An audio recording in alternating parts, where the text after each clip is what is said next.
Bonjour, monsieur. Des flux financiers illicites provenant des activités des entreprises multinationales empêchent le développement économique et social au sein de la communauté économique des États de l'Afrique de l'Ouest. Selon un rapport publié le 13 juillet par l'ONG OSIWA, les pertes liées à la fraude fiscale dans la sous-région ouest-africaine s'élèvent à 210 milliards de dollars entre 2002 et 2011.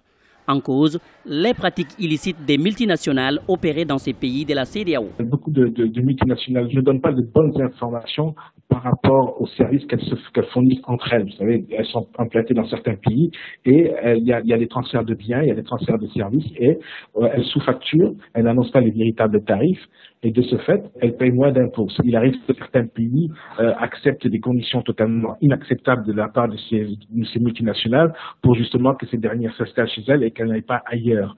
La fraude fiscale entrave le développement économique et le progrès social des pays africains. Des mécanismes sont mis en place par les États membres de la CEDEAO pour décourager le phénomène. Cependant, l'application des textes fait souvent défaut.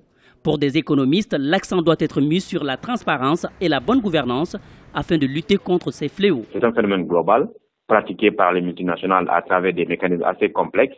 Il faudrait qu'au niveau de la CEDEAO, qu'il y ait une politique d'harmonisation qui va adresser effectivement cette question-là et qu'il y ait des échanges d'informations automatiques au sein des pays membres de la CEDEAO, mais entre la CEDEAO et les autres régions de l'Afrique et du reste du monde. En 2011 seulement, les pertes liées à la fraude des multinationales se chiffraient à 18 milliards de dollars dans la CEDEAO selon le rapport. Le pays le plus touché est le Nigeria avec 142 milliards de pertes fiscales entre 2002 et 2011. Viennent ensuite la Côte d'Ivoire, 23 milliards de dollars et le Togo, 18 milliards de dollars.